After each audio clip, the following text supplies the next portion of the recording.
Saudara pernah sakit hati kok? Pernah putus cinta? Ulang-ulang. Saya prihatin deh saudara. Kau kuatkan di saat ku lemah, kau menopang di saat ku merasa gagal.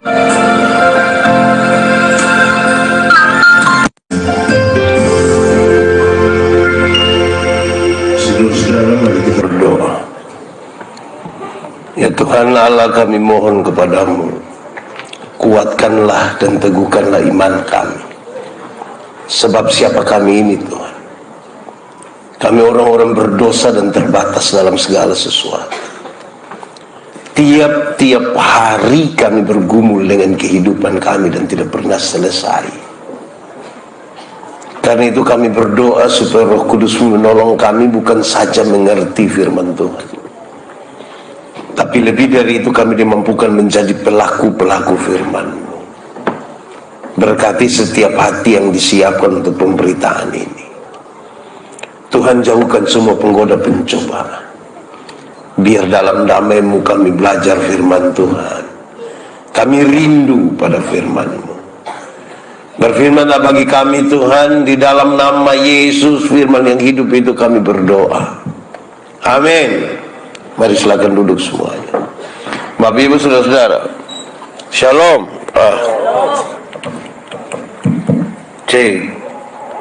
Bapak Ibu saudara-saudara, Shalom. Di sukacita kita di malam kedua, malam terakhir, malam hari ini, tema kita masih tetap sama. Teman-teman persekutuan doa memilih tema ini untuk kita renungkan bersama. Ibadahmu adalah ungkapan syukurmu.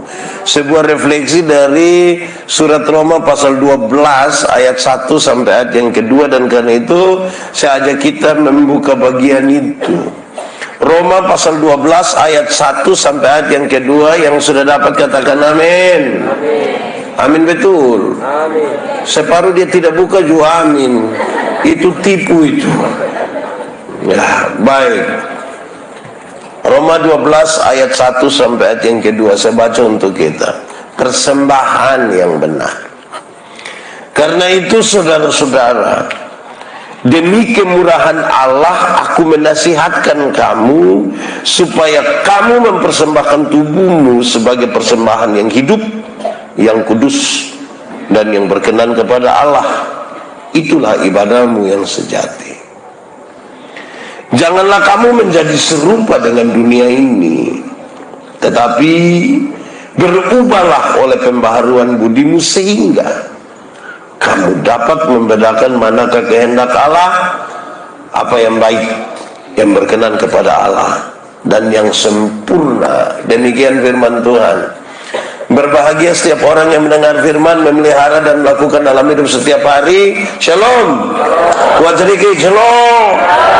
Karena ini tentang ibadah, saya mulai dari sebuah riset yang menarik. Ada sebuah riset bilang begini, kalau manusia hidup kira-kira 70 tahun, manusia hidup 70 tahun, waktu yang dipakai untuk tidur itu kira-kira 23 tahun sampai 30 tahun.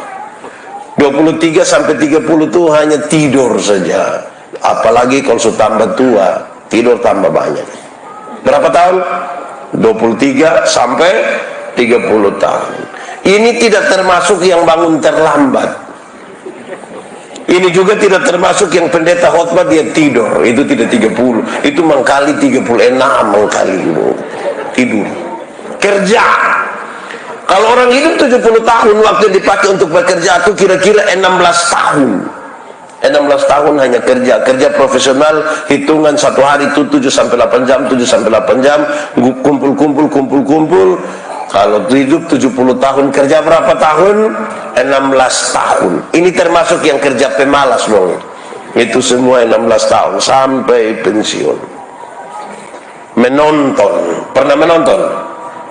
Pernah menonton kok? Nonton apa? Baik sudah. Kalau orang hidup 70 tahun, waktu yang dipakai untuk menonton itu kira-kira dia 8 tahun.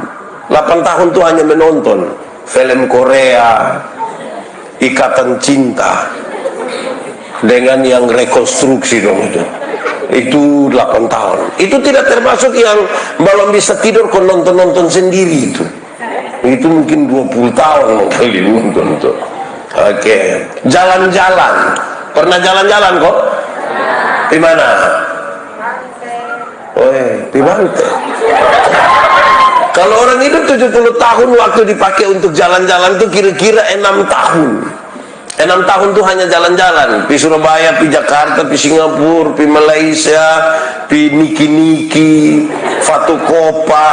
Itu berapa tahun? 6 tahun. Jadi yang belum jalan-jalan tidak usah ragu ya. Ada waktu 6 tahun untuk jalan-jalan. Biaya sendiri. Nanti saudara atur. Makan. Pernah makan? Kalau orang hidup 70 tahun, waktu yang dipakai untuk makan itu kira-kira 6 tahun. 6 tahun itu hanya makan. Bagi yang makan normal, pagi makan sekali, siang sekali, malam sekali, ya itu pas 6 tahun. Tapi yang kalau satu kali makan tambah 3 kali, itu tidak mungkin 6 tahun, 9 mungkin dulu. Ya. Santai. Pernah santai kok? Santai. Kalau orang hidup 70 tahun, waktu yang dipakai untuk santai-santai itu kira-kira 4 tahun setengah. 4 tahun setengah itu hanya santai-santai. Dia tidak mau diganggu. Dia kepingin sendiri. Pokoknya orang telepon juga dia tidak ambil. 4 tahun setengah itu hanya santai-santai. Saudara yang bekerja pernah atau tidak 2 tahun? 2 tahun terakhir ini saudara kerja dari rumah. Pernah kok? Pernah Ada yang dia kerja dari rumah, pakai handphone, pakai Zoom, tiba-tiba dia bilang, tahu sinyal kenapa kok? Terus tiba-tiba dia kasmat. Ya itu yang termasuk 4 tahun setengah dong itu. Yang tidak mau diganggu. Sakit.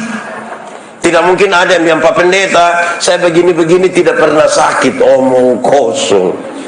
Minimal pilek lah. Tidak, pilek sekarang bukan minimal. Pilek sekarang itu maksimal. Kalau dulu kita duduk sama-sama, terus ada yang bilang, hats, semua langsung bilang, selamat Tuhan. Itu.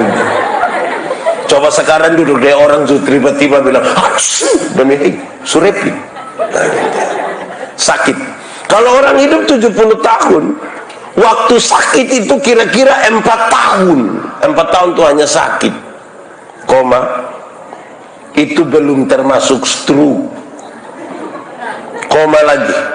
Itu tidak termasuk sakit hati. Saudara pernah sakit hati kok? Pernah putus cinta? Ulang-ulang. Saudara pernah sakit hati kok? Pernah putus cinta? Ulang-ulang. Saya prihatin deh saudara. Tapi kalau saudara putus cinta dan saudara tidak segera move on, sudah tidak segera rela tuh, itu bisa sakit hati dari tamat SMP sampai mati. Itu hanya sakit hati. Yuk, nanti itu nyongkas le foto dan diputanta, kita yang tersinggung. Nanti kita capture itu foto, terus lingkar merah di itu tanda pun kepala. Terus anak panah merah tunjuk itu tanda pun mata. Terus kita messenger dia, kotanya, siapa tuh? Tanta model begitu. Sakit. Berdandan. Pernah berdandan kok? Ibu-ibu pernah berdandan? Ini riset menarik. Kan dia kasih tahu kalau orang hidup 70 tahun, waktu yang dipakai untuk berdandan tuh kira-kira 2 tahun. 2 tahun tuh hanya berdandan. Mandi, sengaja tidak lap badan biar air kering saja. Alas bedak yang betul, alis mata, bulu mata.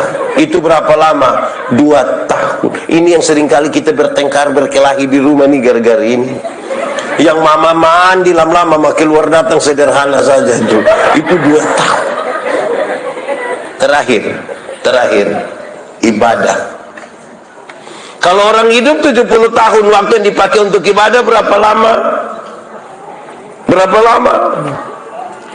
Ini riset menarik, kan dia kasih tahu kalau orang hidup 70 tahun, durasi yang dipakai untuk beribadah itu kira-kira 6 bulan. Bagi yang rajin.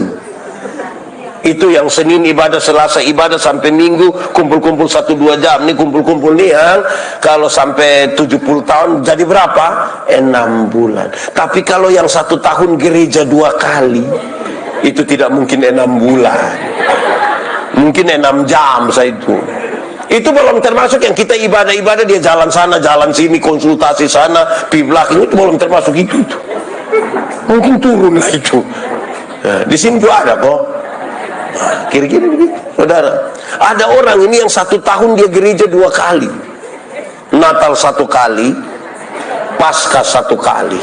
Makanya dia pun nama jemaat Napas. Natal dan karena Natal 1 kali, Paskah 1 kali, dia singkatan tambah panjang, Napasot 1. Kalau Napasot 1 tuh tiba-tiba ingat Tuhan. Di sekitar sini juga ada. Dia ada ikut KPI. Ada. Nah, dia laki-laki kok perempuan. Mulai batu dua. Ada orang ini yang seumur hidup barangkali dia gereja 3-4 kali saja. Ada yang gereja pada waktu 1, waktu anak baptis. Kedua, waktu anak sidi. Ketiga, waktu anak nikah. Dan kemungkinan yang besar itu adalah keempat, waktu pemakaman dia itu. Jadi pas pemakaman dia mau gimana lagi di situ.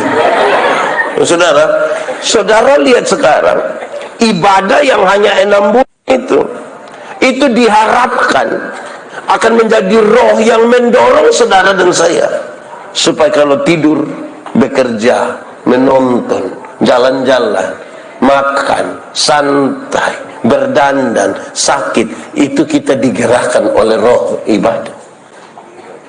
Itu berarti ibadah itu mesti betul-betul ibadah yang punya kualitas. Kalau dia tidak ada kualitas, bagaimana dia bisa menjadi daya dorong bagi saya dan saudara? Lantas saudara pakai tema ini, ibadahmu adalah ungkapan syukurmu. Saya mau kasih tahu saudara hal yang ringan saja. Ibadah itu apa? Saudara buka kamus. Ibadah ialah perbuatan sebagai tanda bakti. Ibadah itu perbuatan, ibadah itu tindakan sebagai tanda kita berbakti. Berbakti kepada siapa? Berbakti kepada Tuhan. Kalau itu ibadah itu adalah bakti kita kepada Tuhan, dia mesti betul-betul ibadah yang punya kualitas, punya persiapan yang baik. Itu ibadah bukan asal-asal. Ibadah bukan sekedar show. Ibadah bukan untuk memuaskan siapa di antara kita. Ibadah menjadi sesuatu yang betul-betul mau datang kepada Tuhan. Saudara bayangkan, ada satu waktu Tuhan Yesus diperhadapkan pada sebuah pertanyaan yang serius. Boleh bayar pajak kepada kaisar atau tidak?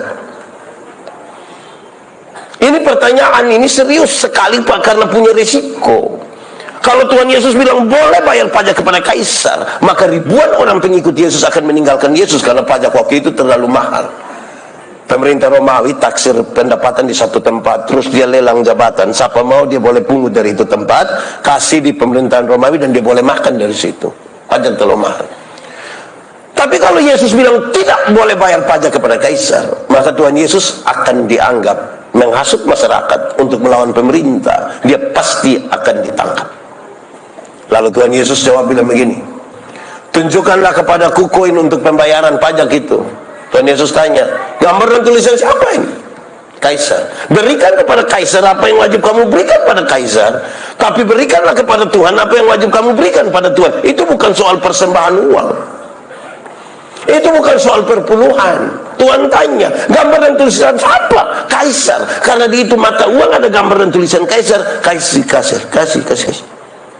Tapi Alkitab mencatat, kamu adalah gambar dan tulisan Allah. Berikan uangmu pada kaisar, tapi berikanlah dirimu kepada Tuhan, dan bukan uangmu, bukan uang.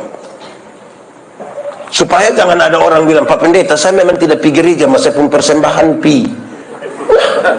Di sorga tidak ada kios jual super mie. Kita tidak sementara kumpul uang kau buka kios di sorga. Kita yang pi. Tapi ini bapak-bapak dong, ini jupumpa malas.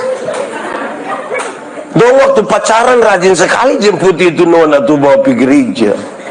Sunika habis bapak-bapak tidak pilih. Terus pendeta pitanya, Bapak, kenapa lepas mama sendiri pergi gereja? Jubab tua bilang begini, Pak Pendeta, waktu bapak dong kas nikah saya dan mama, kami dua telah menjadi satu. Jadi kalau mama sepi, itu sama dengan bapak sepi. Oh, berarti kalau mama sumakan sama dengan bapak sumakan. Di sini juga ada kok. Ada. Siapa pun suami, coba angkat tangan saya. Tidak apa-apa, biar kita berdoa kasih bab tua, biar dia jadi baik. Saya mau tanya dulu, kenapa di ini KPI malam kedua ini yang paling banyak datang di sini ini mama-mama semua? Coba kasih tahu saya, ini mama janda semua. Ini mama janda dong. Kok bukan? Bukan, teh bapak. Ini mama-mama dong itu biasa-biasa saja, rasa tidak terlalu serius. Style bagus-bagus, ya bagus-bagus, datang gereja terus pendeta bilang, aduh sayang, cantik sekali teh bapak. Cuma tuh dia, tahu sendiri teh. So tahu bab tua begini, kenapa kawin dengan dia? Di sini ada yang di bab tua begini, ada? Ada kok tidak? Ada. Betul-betul ada. Nah dia faham apa itu? Jauh-jauh itu bisa jadi masalah tuh saudara. Ya saudara, itu jadi serius buat kita. Ini ada satu waktu, ada dua rumah jauh dari gereja dekat hutan. Yang satu punya anak perempuan, satu punya anak laki-laki masih kecil. Yang punya anak perempuan pergi cari yang laki-laki ke bilang, kakak, hari-hari minggu begitu kakak tolong jemput kakak pulang di Nona, nih bawa pergi sekolah minggu dulu Oke, dia mau. Hari Minggu dia jemput ini anak Nona bawa pergi sekolah minggu. Sampai sekolah minggu, yang perempuan masuk sekolah minggu, yang laki-laki main kelereng di luar kau tunggu. Pulang dong, pulang sama-sama. Beranjak jadi remaja ikut katekisasi di gereja. Yang laki-laki setia, jemput, antar pergi gereja. Yang perempuan masuk ikut katekisasi, yang laki-laki di luar isap-isap rokok tunggu. Pulang-pulang sama-sama. Rupa-rupanya dengan dua jodoh menikah. Setelah menikah, yang perempuan terpilih jadi majelis gereja. Mau pelayanan di mana saja, hujan, badai, segala macam, laki-laki setia antar. Tapi sampai sana, yang ibu masuk pimpin ibadah di dalam. Yang laki-laki dia main kartu dan kawan dan di luar kau tunggu. Pulang sama-sama. Satu saat, dorang dua mati sama-sama. Perjalanan menuju pintu surga, Simon Petrus tunggu memang. Lihat ini ibu datang, Simon Petrus bilang begini, "Shalom mama, mari silakan masuk." Pas dipu istri masuk begini, yang suami juga cepat-cepat mau masuk begini, Simon Petrus bilang, Bapak sabar dulu, Bapak sabar dulu. Kenapa sabar? Bapak tunggu sedikit, Bapak tunggu sedikit. Kenapa? Yang masuk itu satu istri. Simon Petrus bilang, betul Bapak. Yang masuk itu memang Bapak pu istri, tapi dari itu hari kan Bapak hanya antar-antar stop. Jadi yang ini hari Bapak antar saya.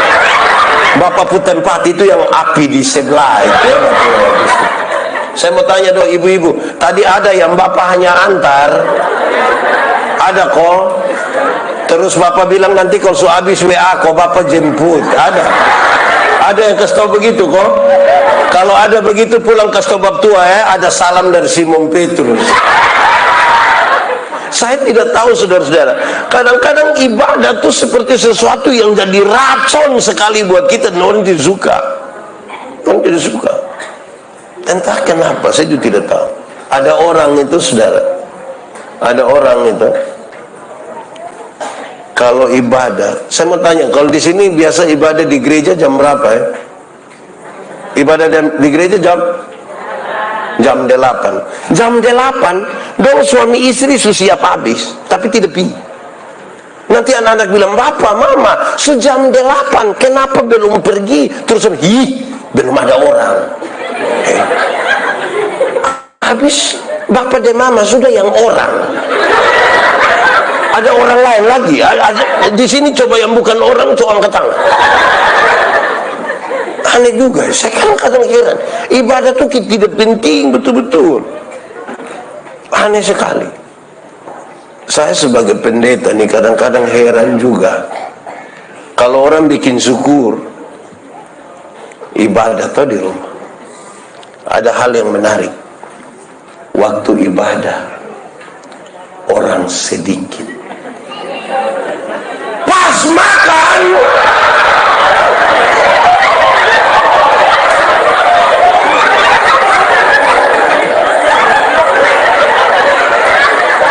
kita ulang kadang-kadang saya heran juga kalau doa ibadah syukur di rumah, waktu ibadah orang pas makan orang banyak kok sedikit. Dan dari mana tuh? Ya kadang-kadang saya juga heran. Tapi kemudian saya temukan dia pun jawaban, saudara. Saya temukan dia pun jawaban. Kenapa ibadah orang tidak suka ikut, tapi untuk lain hal dia ikut? Jawabannya ringan saja. Karena kita rasa penting atau tidak penting. Kalau sesuatu itu penting dalam hidup kita, mau sibuk bagaimanapun kita akan temukan jalan ke situ. Contoh, kalau pulang dari gereja saudara lupa HP, picari kok tidak? Kenapa picari?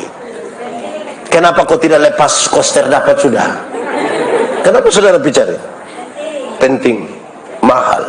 Itu biar semua masuk rumah baru ingat bilang HP lupa di gereja, langsung putar. Suruh anak mentelpon koster, bilang koster tolong lihat mama pu HP dulu. Kenapa? Mama lupa di gereja. Mama duduk di mana? Pokoknya duduk di semua tempat duduk, lu cek saja. Karena penting. Sekarang saya tanya, kalau pulang dari gereja lupa kertas gula-gula yang saudara rencana buang di tempat sampah tapi lupa, itu kira-kira datang cari kok tidak? Kenapa tidak cari? Karena tidak penting. Apa yang saya katakan? Kalau penting, mau sibuk kemanapun tetap ada jalan di situ. Tapi kalau kita sudah rasa ibadah itu tidak penting, biar mau santai, biar mau kosong seperti apapun waktu kita lebih banyak menemukan alasan.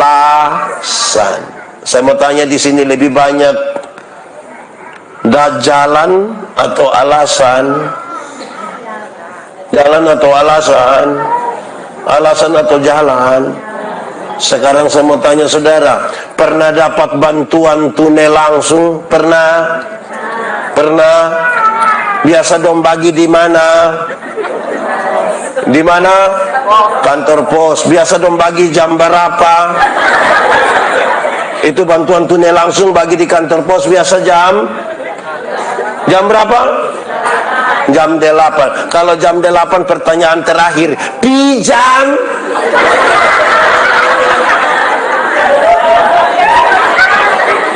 Pinjam. Jam. Kenapa kau dong bagi jam 8 pi setengah 3? Kenapa? Jadi saudara lihat, kalau sesuatu itu penting bagi kita, mau karmana pun tetapi. Tapi kalau kita rasa tidak penting itu, kita rasa biasa-biasa. Apalagi saudara yang lain. Doa itu bicara dengan Tuhan. Amin kok tidak? Saudara yakin? Betul? Betul? Betul. Doa itu bicara dengan Tuhan. Saudara yakin? Oke, saya ke gereja. Terus pas pendeta bilang begini, Bapak Ibu saudara-saudara, mari kita satu hati dalam doa syafaat. Pas kita mau berdoa ini yang pas separuh pun tutup mata, separuh bilang, betul. Di sekitar sini juga ada. Dong ada duduk di sini. Dong majelis atau jemaat biasa. Oh, majelis jemaat. Jadi pertanyaannya, dia pun penting ada di mana? Coba selesai, dia pun pentingnya di mana? Kalau kita sebut ibadah itu menjadi sesuatu yang kita syukuri, lalu pentingnya di mana? Kita pun batasi ini sudah lebih dari segala macam. Gubernur bicara di sini, siapa berani bergerak di situ? Tapi kalau ibadah itu ada sekitar pun ada sah. Betul kok tidak? Dong bikin syukuran di rumah, undang pendeta pi khotbah. Terus pendeta bilang begini, saudara-saudara, mari kita menyatakan syukur kita bersama dengan keluarga, bersama-sama di dalam doa syukur dan syafaat. pas kita mau berdoa ini, yang ibu-ibu semua langsung baca kopi belakang. Sampai di belakang itu yang ketua dapur itu sen ibu-ibu di belakang bilang, sudah, siap sudah. Ini kuah tadi suka panas, padahal hanya kacang bremibon. Tapi orang ibadah dong di belakang. Di sekitar sini juga ada. Itu ibu yang biasa jadi ketua dapur yang mana? Cukup dia yang mana yang biasa jadi ketua dapur? Di sini tunjuk kami dia tuh. Berhenti, kok apa? Mama kok bertobat, berhenti. Nanti kita omong Pak, ada yang Maria, ada yang Marta. Sikap kita terhadap ibadah bermasalah, tapi kita merasa kita ada rohani sekali. Lukas aku sapa. Saudara-saudara, itu menjadi serius. Ini kita belum masuk di inti dari ibadah. Ini saya masih omong di pinggir-pinggir. Belum terlalu inti. Kenapa? Nanti di pinggir saudara lihat bahwa kalau ibadah yang betul-betul menyatakan syukur dan tanda kehadiran Allah, beda sesungguhnya dengan kegiatan beribadah biasa yang kita lakukan. Dan sampai sekali lagi, itu hanya tindakan beribadah biasa tanpa nilai. Walaupun bahasanya rohani. Sama saudara, ibadah itu ada dua. Satu, ibadah yang kelihatan. Ibadah liturgis. Ibadah liturgisnya yang macam begini, macam di gereja, ibadah rumah tangga, persekutuan doa. Itu namanya ibadah liturgis. Dan yang kedua, ibadah raya kehidupan. Ketika kita habis ibadah liturgis, kau pulang ke rumah. Diharapkan ibadah-ibadah liturgis itu punya kualitas mengisi kita seperti kita pergi ke pom bensin, kita isi di situ supaya masuk dalam ibadah raya kehidupan, hidup kita berkenan pada Tuhan. Itu baru ibadah menjadi ungkapan syukur. Maksudnya begitu. Jadi seharusnya kalau mau tulis selamat datang, tidak usah tulis waktu orang mau masuk gereja. Di pintu keluar baru tulis selamat datang dalam ibadah raya kehidupan. Karena dalam ibadah sini saudara mungkin begitu luar biasa, pulang. Itu dipersoal di situ. Karena ibadah yang 6 bulan tadi mesti menggerakkan kita pun hidup supaya jadi berbeda. Saya bawa materi di banyak sekali tempat. Sejumlah moderator selalu bilang begini, Pak Pendeta, semua yang hadir, ada pepatah lama mengatakan belum kenal maka tak sayang. Saya tambah bilang, jadi kalau kenal pasti sayang. Belum tentu juga. Teman-teman di Polda NTT punya informasi menarik. 80% kasus-kasus yang ditangani oleh Polda NTT adalah kekerasan dalam rumah tangga. Kekerasan dalam rumah tangga itu suami pukul istri, istri lawan suami, orang tua pukul anak, anak lawan orang tua. Padahal dong semua baku kenal itu. Betul kok tidak? Siapa di sini tidak kenal dia suami? Ada kenal? Atau saya pakai pertanyaan lain. Di sini ada suami-suami yang biasa pukul istri? Ada. Nah saya balik dia pun pertanyaan. Ibu-ibu yang biasa kena pukul dari suami, coba angkat tangan. Jangan. Berani angkat tangan pulang kena pukul ulang. Saya tidak tanggung jawab di situ. Ya. Berdoa mati pun, omong kasih, berkhotbah, bersaksi tentang kasih, tapi pulang mentua pu ini biru terus. Subiru lebar terus, mentua bilang, kenapa? Sondet bangun tadi ke pusing kok. Sukena pukul tipu lagi. Di sini juga ada. Itu ibu ada di sini. Ada. Dia pakai baju warna. Kalau ibadah mau punya kualitas itu ada di situ, saudara. Kalau tidak, bagaimana kita menyatakan bahwa ibadah kita itu berkenan kepada Tuhan? Itu tampilan. Ada orang menyanyi, dia datang ikut ibadah tuh, dia hanya untuk ikut menyanyi sah. Contoh, nanti dong suruh anak dong pikas tapi pendeta, nanti mama dong pun satu lagu Cok, satu lagu sampai dia koma di situ tambah lagi sebelum khotbah menyanyi dia sudah pulang. Ini datang apa? Di sini juga ada. Itu ibu siapa? Mesti kasih tahu ibadah begitu, ibadah karena kadang-kadang saudara kita nih rasa kita ada betul-betul itu beribadah. Ibadah kita bermasalah. Saudara-saudara, kalau kita sendiri sudah tidak mampu untuk melaksanakan sebuah ibadah yang baik, lalu bagaimana kita memberi pengaruh? Bagaimana? Saya suka bilang begini, pada akhirnya ibadah-ibadah liturgis itu akan diuji dalam ibadah raya kehidupan. Harus. Saya tegur satu WL, satu liturgo, satu MC ketika kami KPI di perbatasan antara alur selatan dan alur tengah utara. Kami 2 malam KPI, pas masuk malam kedua kebetulan dia itu calon pendeta aja. Saya bilang, sebentar engkau berhenti omong yang tadi malam engkau omong itu, stop. Dia bilang, apa Pak? Berhenti omong. Yang awal itu berhenti omong. Dia bilang, Bapak kenapa? Dia bilang begini. Pas kami mau masuk ibadah pertama, dia bilang begini. Baik Bapak Ibu saudara-saudara, kita akan menyembah Tuhan dalam roh dan kebenaran.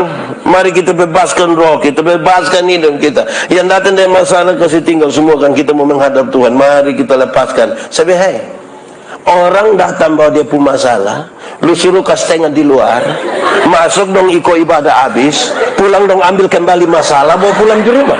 Itu yang kau maksud. Justru kalau dia ada masalah, itu masalah mau datang pada Tuhan. Kalau kasih tengah di situ,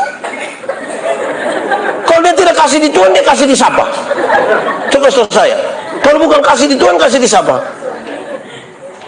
Datanglah di sini. Kalau tidak, saudara akan berapi-api dan berair-air di sini. Pulang sampai rumah kan petugas koperasi datang juga. Di sini kenal petugas koperasi. Dia biasa datang harian atau mingguan? Harian. Nah, saya kasih dia jangan datang lagi. Banyak orang akhirnya dia dibutakan oleh dia punya ibadah itu, supaya kemudian dia berharap petugas koperasi datang, Tuhan kasih keliru dia. Rencana ini rumah ternyata sebelah. Dia datang, dia kasih kesaksian, Tuhan kasih keliru. Ibadah itu ibadah yang betul. Kok kita bermasalah, saudara? Ini kita punya persoalan, saudara. Kadang-kadang ini kita merasa ada ibadah, ada baik-baik, padahal juga belum. Saudara tahu, ibadah itu apa? Ibadah itu bukan kita yang buat untuk Tuhan. Ibadah itu Tuhan yang buat untuk kita, memanggil kita dalam persekutuan, supaya siapapun yang berdiri di sini atas nama Tuhan, dia berdiri dalam yang benar. Nah, kok kita rasa kita kenapa kok? Karena itu yang Tuhan punya, itu yang paling penting di situ, bukan yang kita punya. Satu saat, seorang perempuan Kanaan berjumpa dengan Tuhan Yesus. Ini perempuan Kanaan datang dengan masalah yang kita semua tahu. Dia suka kawin 5 kali. Laki-laki terakhir itu tanpa status hidup dengan dia. Betulkah? Yohanes pasal 4. Berarti mestinya Tuhan Yesus bicara kepada dia soal persinahan. Harusnya. Tapi coba saudara baca Yohanes 4. Baca habis tentang kisah perempuan itu dengan Yesus. Tuhan Yesus ada bicara persinahannya? Tidak, sama sekali tidak. Persinahan yang terjadi itu sesuatu yang kelihatan dari ada masalah pokok yang terjadi, yaitu soal ibadah. Percakapannya bilang begini, nenek moyang kami menyembah Tuhan di Gunung Gerizim. Tapi kamu menyembah Tuhan di Yerusalem karena ada bait Allah di sana. Jadi di manakah kami harus menyembah? Tuhan bilang begini, akan tiba waktunya, dan sudah tiba waktunya. Allah itu roh. Kamu akan menyembahnya dalam roh dan kebenaran. Bukan di Gunung Gerizim, dan bukan juga di Yerusalem yang dibatasi oleh tembok-tembok gereja. Tidak. Allah menembus ruang dan waktu. Sekarang kita lanjut. Lalu orang memberi tafsiran yang menarik terhadap menyembah Tuhan dalam roh dan kebenaran. Kadang-kadang kita bertengkar parah dan gereja-gereja masih batas ibu di soal itu. Kadang-kadang bukan gereja, persekutuan doa satu juga kelai dari lain. Di Kemitin ada 5.000 kelompok persekutuan doa, 5.700. Kalau masing-masing bikin acara orang banyak, kalau gabungan pasti sedikit. Kenapa sedikit? Karena masing-masing punya egoisme sektoral. Separuh bilang begini, ibadah di doang tidak ada roh sama sekali. Di kita ini yang roh sampai keluar-keluar. Separuh keluar ikut pintu, separuh keluar ikut jendela, separuh. Jadi kita masih batas ibu di soal itu. Yang intinya kita belum. Pak Pendeta, dia punya inti di mana? Saya akan sebut 3 dari sejumlah hal yang mengerucut pada 3 hal. 1. Menyembah Tuhan dalam roh dan kebenaran itu, saudara, itu sikap iman, bukan reaksi emosional. Sikap iman, bukan reaksi emosional. Sikap iman itu apa? Ada duka cita. Orang punya suami meninggal. Sedih kan? Orang yang punya sikap iman, dia bertanya di sini, apa yang saya imani tentang kematian?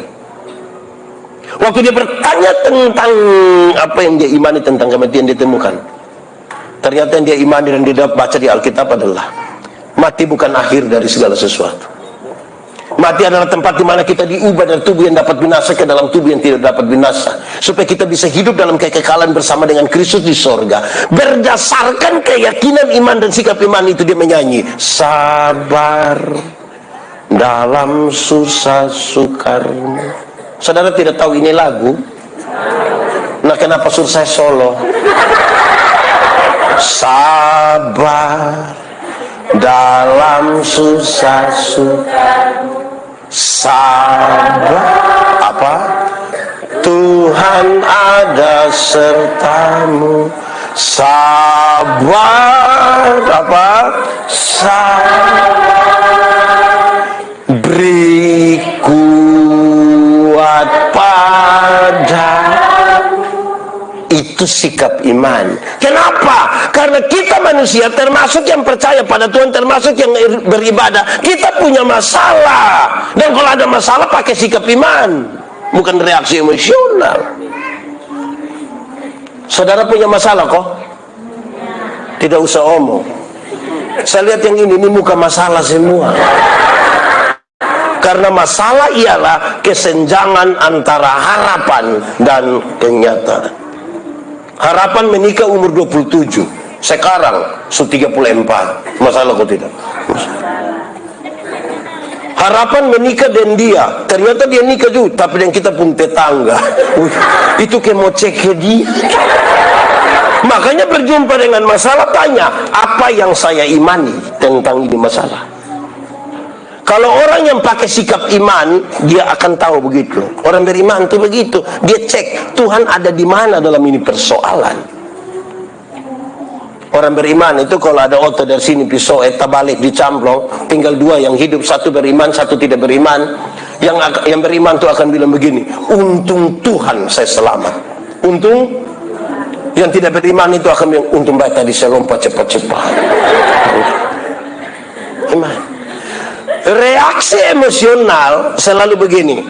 Orang suami meninggal, datang dia menyanyi, di dalam doamu kau sebut namaku, di dalam harapmu. Terus separuh langsung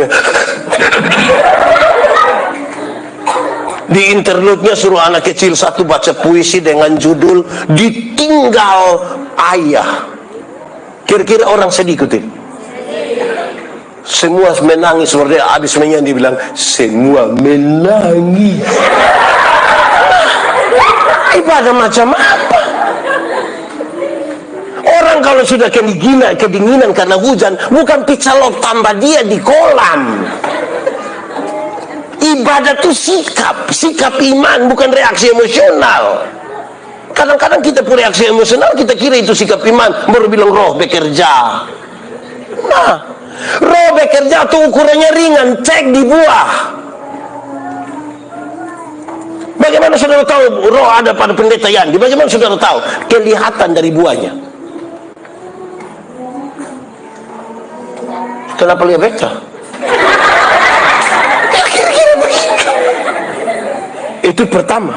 Ibadah yang benar itu sikap iman, bukan reaksi emosional. Kedua, menyembah Tuhan dalam roh dan kebenaran. Kepuasan manusia tidak bisa lebih tinggi dari kemuliaan Allah. Tidak bisa. Saya khotbah habis, saudara mau puas atau tidak puas tidak penting. Yang penting kemuliaan Allah dinyatakan. Nanti tahun depan mau undang saya lagi, kok tidak penting. Yang lebih penting kemuliaan Allah dinyatakan. Kenapa? Masih banyak jemaat Tuhan pergi beribadah untuk mendapatkan kepuasan, bukan kemuliaan. Jangan cari kepuasan. Mari kau tempiti pendeta Yandi kalau khotbah.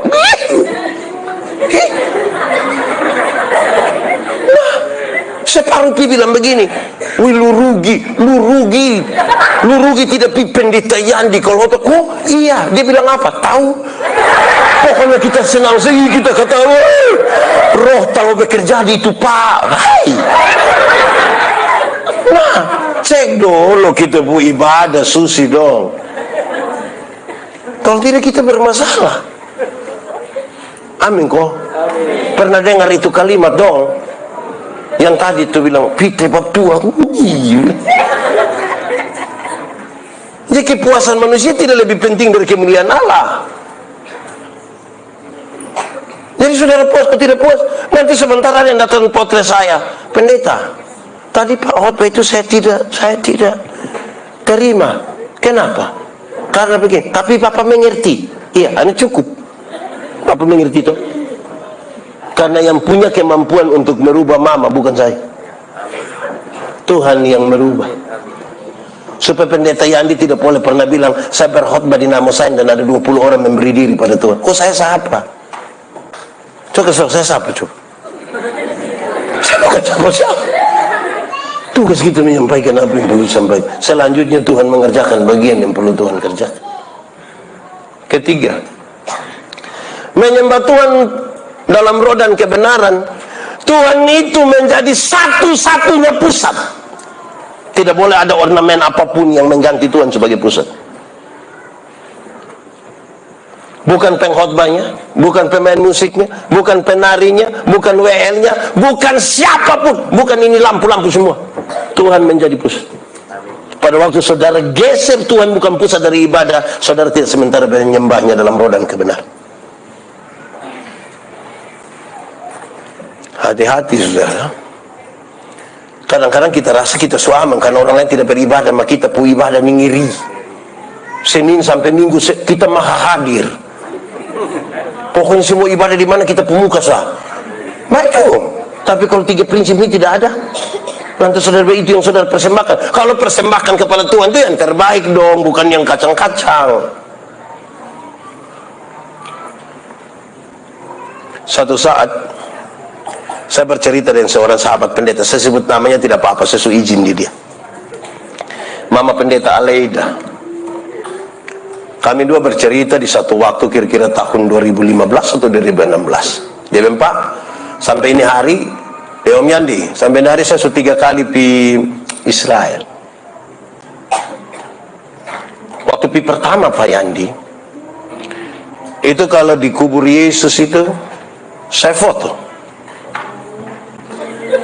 Kalau kasih tahu ini Taman Getsemani, saya foto. Waktu pulang jemaat bilang begini, Mama, pulang nak cerita dulu. Saya mulai buka ini album dong. Waktu buka album, buka-buka begini, Kubur Yesus saya pemuka ada. Taman Getsemani saya pemuka ada. Wih Pak Yandi, saya malu dan jemaah. Seperti itu semua mah. Jangan sampai waktu di Getsemani itu bukan Tuhan Yesus yang kena tangkap, Mama yang kena tangkap mungkin. Terus Montua bilang, Pak Yandi tahu, selanjutnya sampai sekarang saya pergi itu, kalau itu kubur Yesus saya foto itu khusus. Itu Taman Getsemani saya foto itu.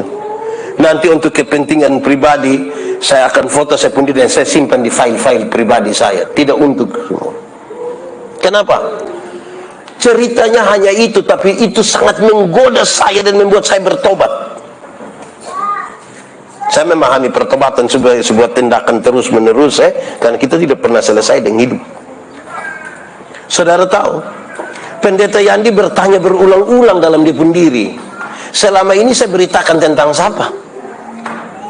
Saya beritakan tentang Tuhan atau saya beritakan tentang Pendeta Yandi? Saya sementara bawa orang datang kepada Tuhan atau bawa orang datang kepada pendeta? Saya sementara bawa orang mengenal Kristus atau mengenal gereja saya? Kalau Tuhan sudah lagi bukan pusat dari sebuah ibadah, kita tidak sementara menyembahnya dalam roh dan kebenaran. Siapa saya? Itu serius saudara, karena itu tantangan bergereja kita. Di mana kita ada ibadah. Kok ini jemaah dong pun pilih pendeta ini justru baik. Di sini ada tukang pilih pendeta. Begini omong sengaja sembunyi-sembunyi. Serius ini sudah. Untuk kita menyembah Tuhan, saya berpikir Pak Pendeta Yandi ini kan keliling Indonesia, ke luar negeri lagi, karena hebat sekali kalau satu bandara ke bandara lain, satu bandara ke bandara lain, tulis Pendeta Yandi. Wih, itu separuh pun komen tuh, wah Bapak semakin tinggi jam terbang. Itu sama kemudian seulang loh sayang, ulang nanti. Lama-lama kita lagi memuaskan kita pun diri. Tapi kita kira itu menyembahnya dalam roh dan Tuhan menjadi satu-satunya pusat. Kalau bukan Tuhan jadi pusat, saudara, kita pun diri yang akan kita taruh di situ. Saya nasihat banyak orang kasih kesaksian. Engkau kalau kasih kesaksian, hati-hati dalam kesaksian. Kenapa? Cukup 5% bicara tentang saudara. 95% bicaralah tentang Tuhan. Supaya orang ingat Tuhan, lupa engkau. Jangan rubah. 95% kita bicara tentang kita pun diri. Tinggal 5 baru. Ada yang bangun, dia bilang, itu hari yang tukang judi. Itu hari yang tukang pencuri. Itu hari, pokoknya dia omong 2 jam, itu hari biasa. Nanti tinggal 5 menit baru bilang, untung Tuhan, sekarang saya diubahkan. Saudara tahu, orang ingat dia, lupa Tuhan. Satu saat dia berdiri di sini berkhotbah, orang bilang, weh, jangan lihat begitu sama tukang pencuri. Kok memang yang dia kasih tahu di itu nah. Saudara kalau ingin bersaksi supaya Tuhan yang dimuliakan dan Tuhan menjadi satu-satunya pusat, caranya gampang. Hei, masa lalu saya buruk, dan karena buruk saya malas cerita lah. Kalau saudara mau dengar yang buruk-buruk, untuk apa coba? Tapi yang saya ingat, Tuhan hanya mengerjakan 1, 2, 3, 4 kemuliaan bagi nama Tuhan. Orang ingat Tuhan pun kerja. Karena beda tipis antara kesaksian dan makam puji. Kita harus tempatkan dia pada tempat yang tepat supaya Tuhan menjadi pusat, jangan kita menjadi pusat. Itu tantangan bagi kita pendeta. Itu tantangan bagi kita yang ada di altar-altar ini. Karena kita terus berjuang dan mengumpuli hidup kita dari satu hari ke satu hari, satu hari ke satu hari. Kalau saudara menyembahnya dalam roh dan kebenaran, kata roh, kata kebenaran ringan untuk kita tafsir. Apa itu? Roh itu lawannya kedagingan. Jangan datang menyembah Tuhan dalam kedagingan, yang hanya mau untuk mengenakan telinga, memuaskan kita sendiri. Itu kalau tidak menyembahnya dalam roh. Kebenaran, lawan dari kebenaran itu adalah kemunafikan. Tahu munafik?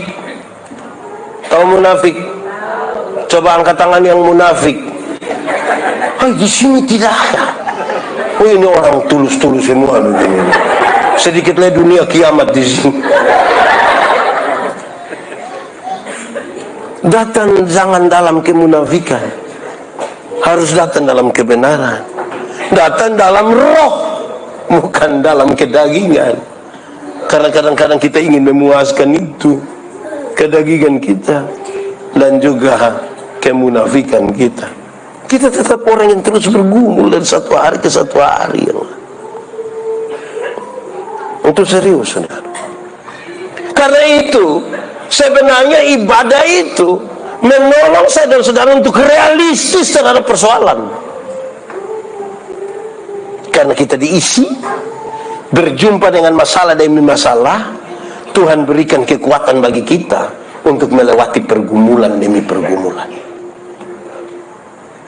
Amin kok? Amin. Itu penting. Kenapa saudara-saudara? Tuhan tidak pernah janji lautan tenang. Bukan laut kalau tidak ada gelombang.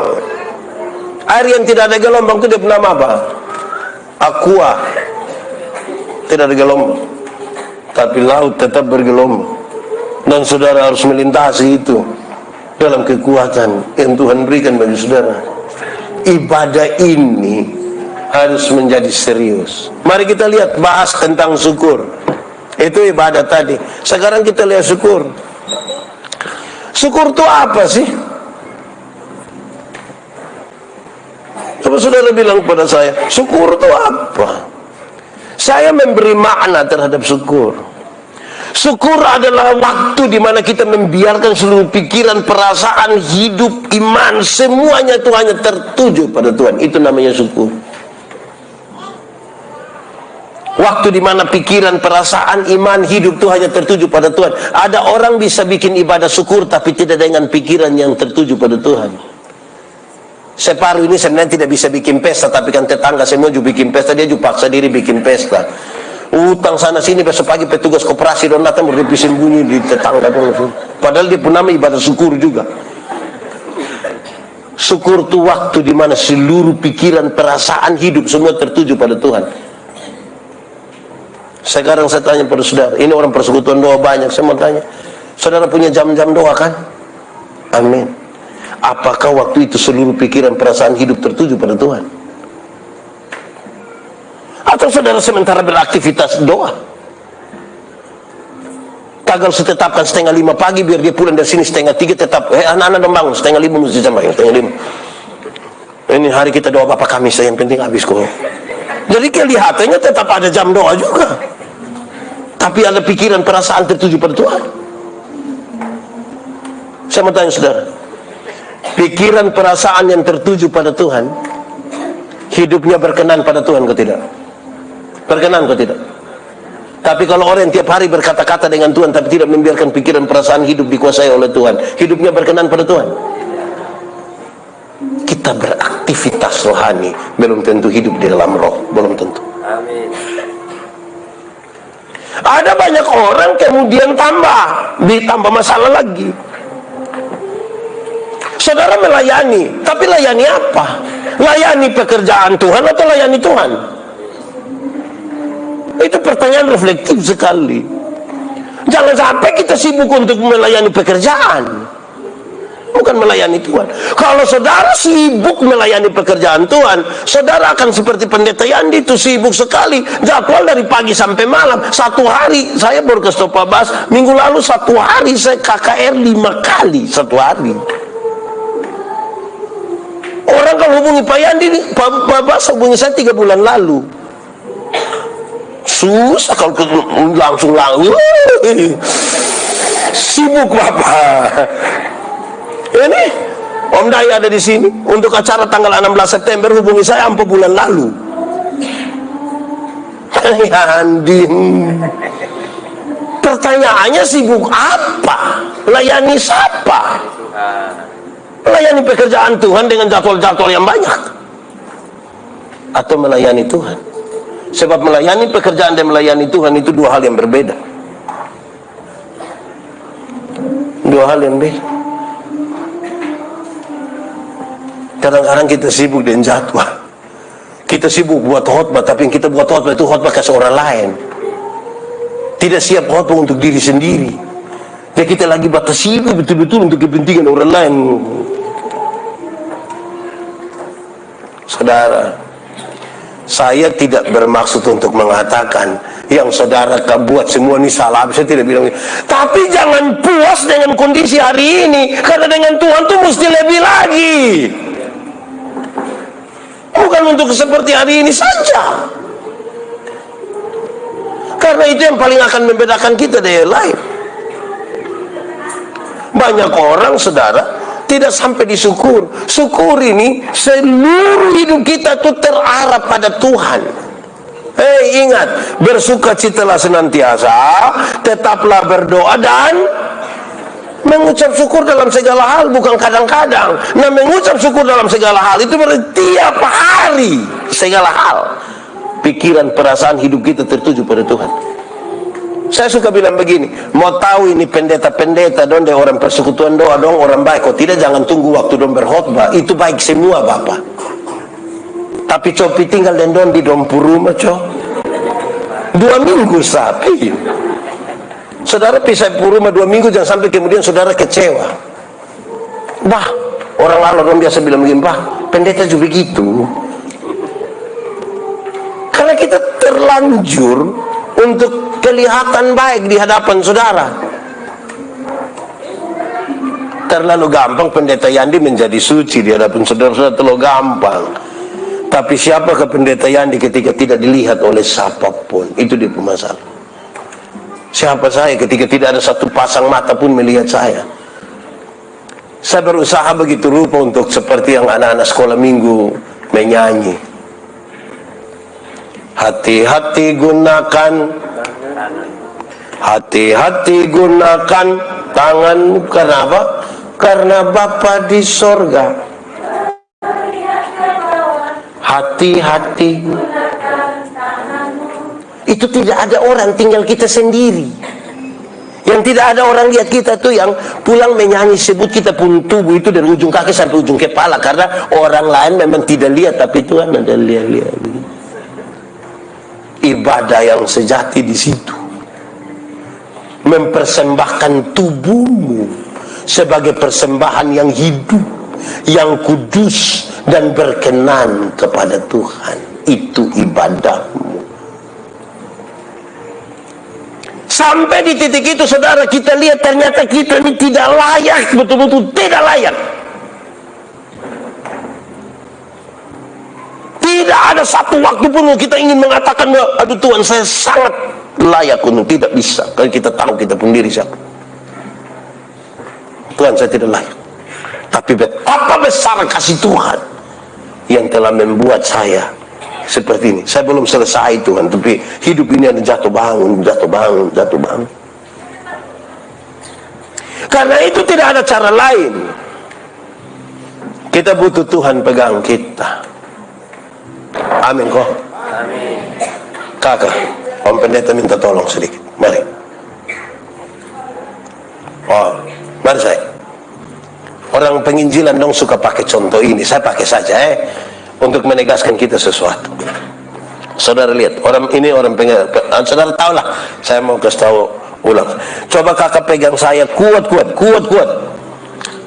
Anggap saja ini tangan Tuhan, ini tangan orang berdosa. Ini anggap saja. Kakak pegang saya kuat-kuat, lebih kuat, tambah kuat. Ini paling kuat sudah. Sekarang saya tanya, pegang kuat begini, ini bisa bertahan 1 detik? 1 detik? Bisa. 1 menit? Bisa. 1 jam? Tidak bisa. 1 hari? Tidak bisa. 1 minggu? Tidak bisa. 2 tahun? Tidak bisa. Semakin dia kuat, lebih kuat pegang saya pun tangan, semakin cepat dia lepaskan saya. Dia mesti rubah. Tuhan yang pegang dia. Ada waktu sebagai manusia kita lemah, kita tidak berdaya dan seperti mau jatuh. Tapi tangan Tuhan tidak pernah melepaskan. Itu ibadah sejati. Makasih. Kadang-kadang kita yang terlalu bagaya, kok kita kerasa kita mau helak kas turun Tuhan datang. Jangan terlalu bagaya lah. Tuhan yang pegang kita. Itu hari kalau Tuhan tidak panggil Yandi Manobe, itu dia ojek di Soe. Naik sedikit ya supir travel lah. Waktu Tuhan kasih kesempatan, kita rasa kita jatuh turun dari langit ini. Mari kita realistis dalam pergumulan hidup di mana kita tahu bahwa Tuhan kita tidak bisa sendiri, tidak bisa. Syukur itu cara terbaik menikmati hidup. Kalau mau menikmati hidup ini mesti bersyukur. Kenapa? Pak Oce Christian di Soe bilang saya ambil beliau pun nama. Dia bilang saya, anak, hati manusia itu lebih besar dari isi dunia. Bapak pun maksud, anak, ini isi dunia semua isi dalam hati manusia itu tetap kurang. Karena manusia selalu tidak puas dengan sesuatu. Yang bisa isi itu ketidakpuasan itu hanya satu, syukur. Kalau saudara tidak pernah bersyukur, hanya satu, mengeluh sayang ada. Itu piman mana tiap hari hanya patah leher kau bilang, hidup ini terlalu susah, lu mati sudah kalau main terlalu susah. Syukur. Saudara, saya suka pakai ini kalimat. Memang kita kadang-kadang tidak bersyukur. Jalan kaki juga dia berdoa, Tuhan kasih saya sepeda satu kok. Tuhan kasih sepeda satu, dia naik 2-3 bulan dia berdoa ulang, Tuhan naik sepeda memang enak Tuhan, tanjakan yang di sini. Itu betis dan paha dong kayak sama besar. Jadi yang kau mau, kalau bisa motor satu kok Tuhan. Tuhan kasih motor satu, dia naik 5-6 bulan dia berdoa ulang, Tuhan naik motor memang enak Tuhan, tapi saya punya istri berat 80. Anak dong 3 orang baru montok semua. Setiap kali motor bunyi ini dong 4 mau naik motor Tuhan. Jadi motor bawa masalah baru dalam kan rumah tangga. Jadi yang kau mau, kalau bisa oto satu kok Tuhan, pick up juga baiklah. Tuhan kasih oto satu, dia naik 1 tahun dia doa ulang, Tuhan naik oto memang enak. Ibu itu naik, dia duduk paling muka Tuhan. Tapi anak nona yang pertama sukawin orang rote, kodon tinggal di rote Tuhan. Masa kita pi rote pakai pick up Tuhan? Jadi kau mau? Kalau bisa kapal feri kok Tuhan. Tuhan kasih kapal feri satu, dia pi rote, pilih cucu, dia anak mantu, dia anak kandung, pulang dia doa ulang, Tuhan naik feri memang sampai rote Tuhan, mah dia dilolok. Tadi yang kau mau? Kalau bisa helikopter satu kok Tuhan. Tidak salah juga, kok kita minta juga kepada Tuhan toh, tapi dengar, sikap kita terhadap berkat lebih penting dari berkat-berkat yang Tuhan kasih kita. Kadang-kadang kotompu mata terlalu tertuju kepada berkat sampai lupa melihat pada sumber berkat. Makanya di mana-mana hanya mengeluh, rasa-rasa kita tidak pernah diberkati. Sampai-sampai dia pun doa semua itu pasti menangis. Boleh kok tidak, kalau satu saat berdoa tuh kita bersyukur betul-betul, Tuhan, aduh Tuhan terima kasih Tuhan terlalu baik buat saya Tuhan, makasih banyak kalau hari ini saya masih hidup Tuhan, aduh saya bersyukur kan Tuhan kasih kesempatan masih lihat istri, lihat anak Tuhan terima kasih ya, terima kasih. Ini kita nih kadang-kadang berdoa ini sedih semua. Tuhan terima kasih. Hai, kok memang Tuhan ini tiap hari bikin kita sedih kan? Saudara pernah menikmati sukacita sedikit kok tidak? Senang sedikit yang Tuhan pernah buat bagi saya, pernah kok tidak? Pernah menangis. Kalau semua hanya dia menangis. Susah sekali. Tuhan itu kan dekat dengan kita. Tuhan itu sahabat kita. Bicara enak-enaklah dengan Tuhan. Baik-baik. Betul kok tidak? Saya berkhotbah tentang doa. Saya bilang, hei, doa relasi bukan kata-kata. Doa relasi bukan kata-kata. Kalau saya dengan Pak Bas, kami dua punya relasi, kami punya hubungan. Saya jalan kaki, Pak Bas naik motor, ketemu saya di jalan tanpa saya minta, Bapak tua berhenti tanpa saya minta. Pendeta, yuk, naik. Kalau kami dua hubungan, Tapi coba kalau kami dua tidak ada relasi, kami dua tidak ada hubungan, saya jalan kaki, Bob tuh naik motor, ketemu saya di situ, dia berhenti juga, dia tanya, ojek om. Banyak orang terlalu sibuk mempersiapkan kata-kata sampai lupa membangun relasi. Doa itu relasi. Saya mau tanya saudara, di sekitar sini ada kios kok tidak? Ada kios yang orang Bugis bunga ada kok tidak? Ada. Saudara pernah pi beli di situ? Saudara pi bawa omong dia itu paman kok tidak? Atau pi dan pi langsung super nikel saudara kan bawa omong dan dia kan? Paman ada super miko, kan begitu toh? Pertanyaan terakhir, waktu saudara bawa omong dan dia, saudara punya relasi dan dia?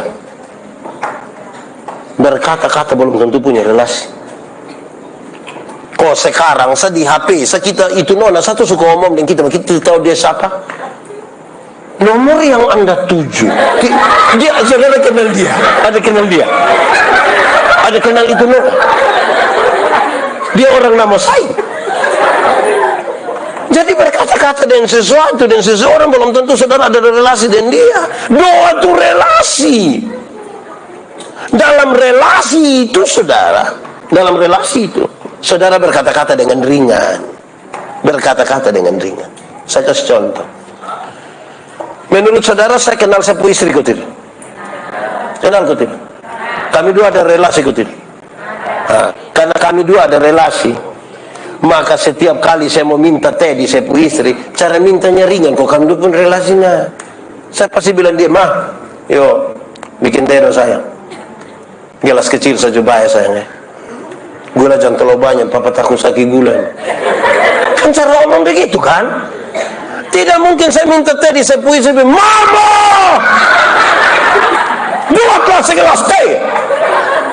Jangan terlalu banyak gula, ya papa takut sakit. Itu pas habis mentua tanya, lu sehat? Relasi memungkinkan kita berkata-kata dengan ringan.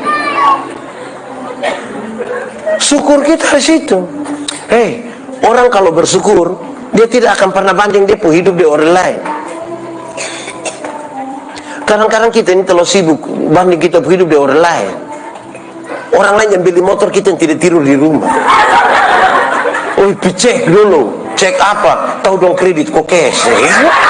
Terus di sekitar nama saya sini ada kok. Di rumah 7 ada. Itu ibu dong ada di sini. Kita ini, apalagi kita ini kalau tidak pernah bersyukur, kita pun hidup baterek deh, orang itu terlalu tinggi. Hidup, tahu baterek? Bukan tinggal batu tangga begini ya. Mam tua di sebelah tumis sayur toh. Dia kasih panas minyak, taruh bawang, itu kan bunyi. Itu mam tua di sebelah justru tidak bisa, dia tidak bisa. Dia bilang, anak, kasih panas minyak, kasih. Minyak panas terus, anak gue bilang, mama, bawang tidak ada. Mantu suruh lu percik-percik air juga, tidak apa-apa yang begini. Nah saudara, kalau mau tempuh hidup hanya begini, mau hidup. Di sini ada yang tukang baterek begitu ada. Itu ibu dong ada di sini kok. Cetunjuk kami itu ibu ya. Ingat orang lain itu ada berkat, tapi ada masalah juga. Sama seperti kita, berkat kita ada, tapi kita juga ada masalah. Jangan terlalu sibuk di orang lain berkat sampai lupa mau kita juga diberkati. Jangan terlalu sibuk di orang lain masalah sampai kita lupa mau kita ini masalah juga banyak. Kita sayang kita lupa sibuk kan mana kok? Yang datang langsung bukan ikut ibadah, mah datang langsung bilang, sudah dengar kok belum? Bayangkan kau datang kau langsung di sini ada kok. Itu ibu don duduk di mana? Di yang di sini kok, yang di tengah sini. Ada bersyukur tuh begitu. Orang tidak bersyukur itu dia suka banding-banding. Sebentar pulang dari sini toh ada orang bawa motor naik kencana, kita belakang, dia hampir serempet kita, dia lewat 20 meter dia jatuh. Bruk, kita bilang apa? Mampu.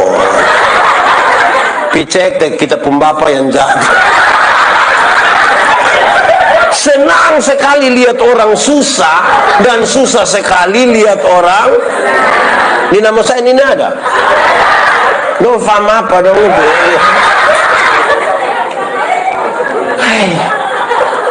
Kita kayak apa kuah?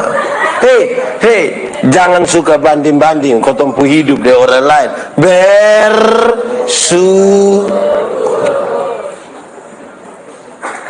Ada saya pun teman, satu dia jalan, dia senyum-senyum. Senyum-senyum, orang lu ini senyum-senyum, lu kenapa? Bagaimana saya tidak senyum? Kenapa? Tuhan Yesus mati bagi saya, surga menjadi milik saya, kenapa saya tidak senyum? Dengan senyum dia bisa memberitakan Injil. Senyum ini, orang kan pas cek, senyum-senyum kenapa? Lu kira lu senyum sebagai, begitu senyum ini, orang Tuhan. Banding-banding itu tidak baik. Banding-banding itu tidak baik. Amin kok. Amin. Kami Natal di pedalaman Nuban Timur. Kami makan kue. Kan pun kue seragam semua. Kue Solo. Dia besar ke piring. Saya tidak tahu dong pakai tepung apa. Yang pasti kami kunyah ke kunyah karet. Tidak habis-habis itu. Kami Natal dan 2 TKW. Sementara saya pusing kunyah ini kue juga. TKW 1 bilang begini, Bapak, kalau kita Natal di Hong Kong, itu saya lihat dia bilang, yang satu bilang, Bapak, kalau kita Natal di Macau, terus ini kita di Timur. Yang engkau harus lakukan adalah bawa itu Hong Kong datang. Kalau tidak, kamu 2 berangkat di Hong Kong. Saudara tidak bisa tinggal di sini, tapi pikiran dan perasaan ada di tempat lain. Tidak bisa. Kok banyak orang ikut ibadah dan di sini, pikiran perasaan ada di Pengkase Weleta. Betul kok tidak? Saya mau tanya ibu-ibu dulu. Ibu-ibu. Di sini tidak ada ibu-ibu. Ibu-ibu. Ibu-ibu senang kalau suami banding ibu-ibu dengan ibu-ibu lain. Pas pulang dari sini juga bapak bilang, Mama, kenapa Mama tidak sama dengan ibu di sebelah? Itu pasti pindah di sebelah. Jadi tidak baik kalau duduk hanya banding-banding itu. Tidak ada waktu untuk kita bekerja. Tidak ada waktu untuk kita. Karena saudara tahu bahwa pada akhirnya ibadah dan syukur itu dinyatakan. Kami punya menara doa, berdoa bagi kota Kupang, berdoa bagi ini bagi orang-orang miskin ya di Kupang ini. Berdoa. Saya bikin tulisan dulu, teman suka bikin apa kok. Saya kasih masuk renungan kok. Hasil dari jual itu beli makan ke seorang. Saya tanya dong, kamu sudah berdoa ini sudah bagus, kasih orang miskin dong. Saya tanya kamu dulu, nanti siapa pun beras yang kita piantar, siapa pun pakaian, siapa pun waktu. Karena Alkitab itu bilang begini, Tuhan inilah aku, utuslah aku. Bukan Tuhan inilah aku, utuslah dia. Kan begitu. Saya ini utus saya pergi. Betul atau tidak? Ada 2 orang dan 2 peminta karunia di Tuhan. Ternyata di Tuhan tinggal 2 karunia. 1 karunia memberi, 1 karunia menerima. Yang orang pertama cepat-cepat angka ame karunia menerima. Berarti tinggal karunia.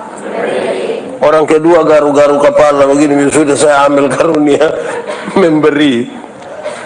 Lewat 20 tahun kemudian dong ketemu di satu perempatan jalan di lampu merah itu, yang punya karunia memberi itu dia kelihatan sukses sekali. Dia ada di mobil mewah, dia punya tampilan bagus sekali. Yang punya karunia menerima itu ada duduk kok minta-minta di pinggir jalan begini. Jadi waktu yang 2 aku lihat begini, ini satu, perasaan itu hari yang kau dapat karunia memberi. Kenapa sekarang kau lebih sukses dari saya? Ini satu jawab bilang begini, kawan, karena Tuhan Allah tahu saya harus selalu memberi, maka kepada saya Tuhan selalu memberikan lebih. untuk menjadi berkat. Tapi engkau ini kan karunia menerima toh. Jadi di mana nih hanya begini, pokoknya di mana. Kita ini lebih banyak karunia apa ya? Kira-kira begitu. Itu serius, saudara. Karena Tuhan mau kita. Kita pun tradisi doa makan ini bermasalah. Ada banyak orang kalau doa makan dia sebutkan ini 3 kalimat. 1, 2 aman, ketiga masalah. Pertama domin Tuhan, terima kasih untuk berkat ini. Mantap toh. Kedua, Tuhan, berkatilah mereka yang telah menyiapkannya bagi kami. Nah, ketiga ini soal. Tuhan, berkatilah orang-orang yang susah itu Tuhan. Pak Pendeta, aku berdoa ke suara susah, salah. Salah. Di mana dia pun salah? Dengar baik-baik supaya jangan pikir saya bikin penyesatan. Dengar. Kita berhadapan dengan makanan satu meja besar ini, itu yang taplak kuning itu. Makanan ada banyak-banyak, tapi kita berdoa, Tuhan, tolong urus orang susah dong, karena saya mau makan kas habis yang itu semua. Itu dia soal. Mestinya setiap kali tambah nasi doa baru. Di piring pertama berdoa, Tuhan terima kasih untuk berkat ini. Masuk piring kedua, lihat lama-lama itu nasi terus bilang, Tuhan, sebenarnya ini orang susah punya Tuhan, tapi saya ambil kok saya makan. Ini sudah tambah 3 kali pulang nasi bungkus, tapi berdoa minta Tuhan urus orang susah. Nah, tolong. Mestinya kalau yang engkau tambah 2 kali itu tambah lagi dengan bungkus, itu yang orang susah punya. Minta Tuhan urus. Kita jangan gemuk sendiri. Di setiap berkat yang Tuhan kasih itu ada orang lain pun di situ. Jangan kobo sendiri. Kalau tidak nanti jam 2, jam 3 sore orang ada tidur enak-enak, kita ada pakai jaket training, kau lari keliling satu ini, jalan bawah putar, tidak akan turun itu badan. Sampai sadar bahwa ini orang lain punya, supaya waktu kita berdoa kita bilang, Tuhan, berkatilah itu orang susah orang, tapi pakai saya sebagai saluran berkat bagi mereka. Supaya itu tanda syukur.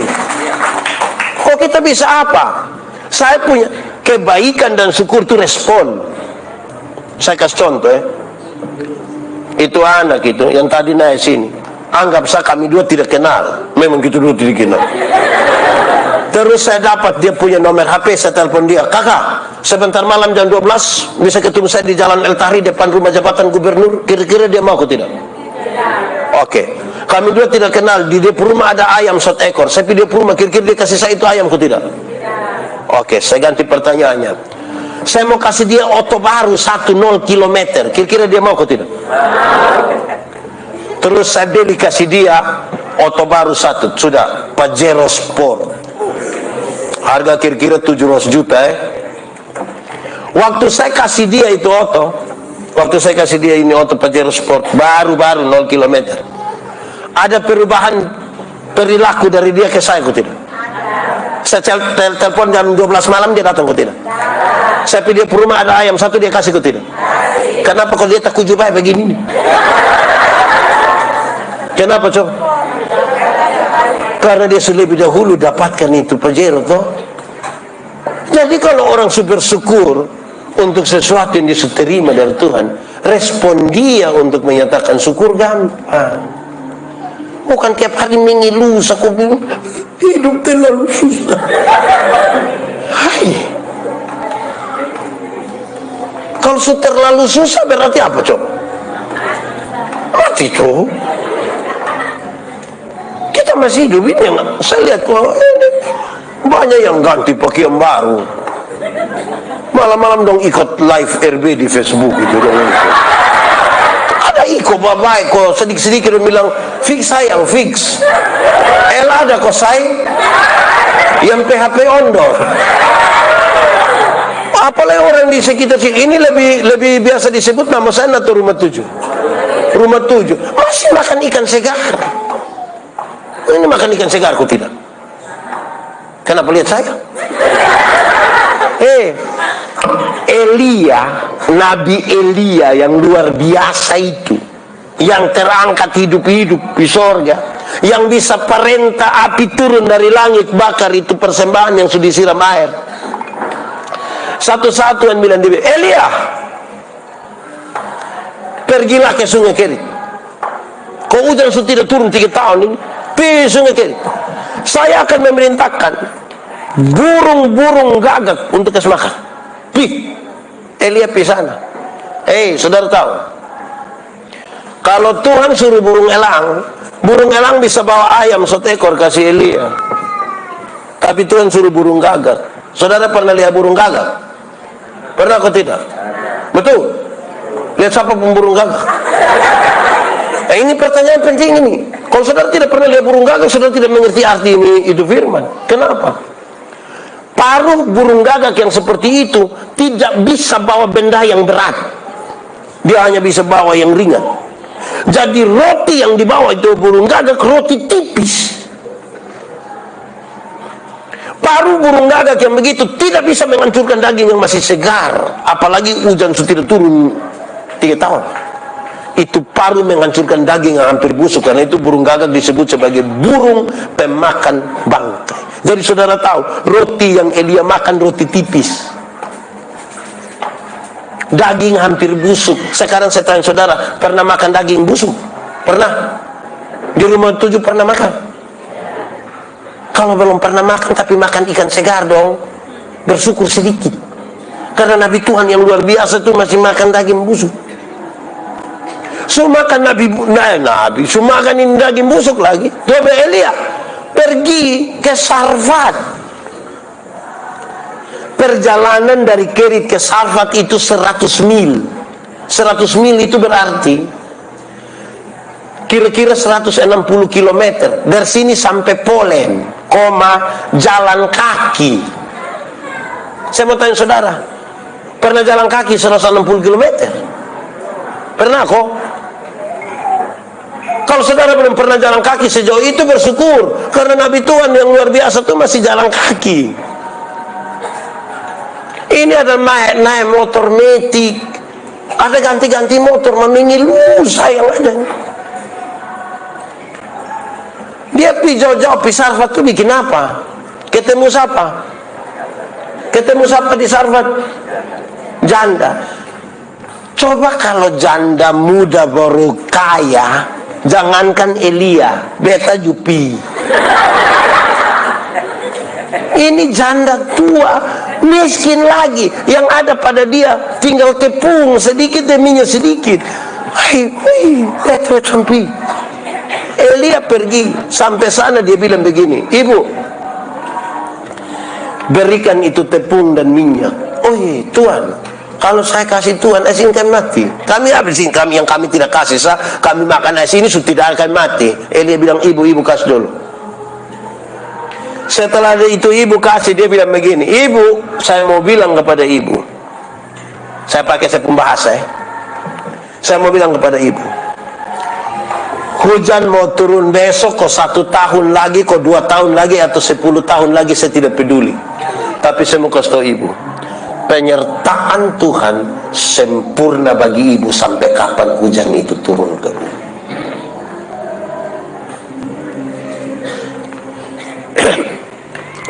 Jadi syukur itu berbicara tentang penyertaan Tuhan. Kecil Bapak, tapi sempurna penyertaan itu, tidak berkekurangan. Supaya kita tahu, oh ternyata ini yang kita mau persembahkan pada Tuhan. Saudara lihat iman itu bermain sampai titik praktis, bukan habis di ibadah raya, bukan habis di ibadah KPI, penyegaran iman. Dari sini kita segar-segar pulang lemah. Segar di sini nih, pulang segar tambah di rumah. Jangan sampai segar habis di sini baru pulang sampai rumah baru terbentuk. Dari mana? Ibadah. Bikin apa di sana? Ini ada yang duduk sini, suami dan suami dan tidur di situ. Saudara bayangkan. Jadi dia mesti habis di rumah, karena habis dari sini pulang di rumah. Di sini ada bakalai dengan istri suami kok. Kita habis ibadah di sini baru pulang ada bertengkar dengan istri, kita pusing. Kau mau bangun tidur lihat mantu pemuka. Saya ngajak pergi dapur sampai sana mantu balik. Pindah lagi. Di ruang tengah mantu foto di situ. Wih. Kalau ini ibadah kita tidak taruh di hati, kalau pulang lama-lama mantua iris-iris sayur, kau iris kena dia pujari, kita kayak mau bikin pengucapan syukur, surasam. Coba dia iris tambah di pentalinga banyak. Jadi ibadah itu memberi warna, memberi sikap, tidak habis di kata-kata. Kalau tidak kita bermasalah. Selamat buat kita semua. Hari ini saya dapat informasi kalau tempat ini Mama siapa? Mama Ana ulang tahun ke 60 tanggal berapa? 61 tanggal 25 kemarin. Mempersembahkan ibadah ini untuk kita semua belajar bersama, itu juga baiklah. Supaya kita tahu bahwa segala sesuatu itu Tuhan mungkinkan untuk kita belajar dari satu hari ke satu hari yang lain. Mari kita tunduk kepala di hadapan Tuhan.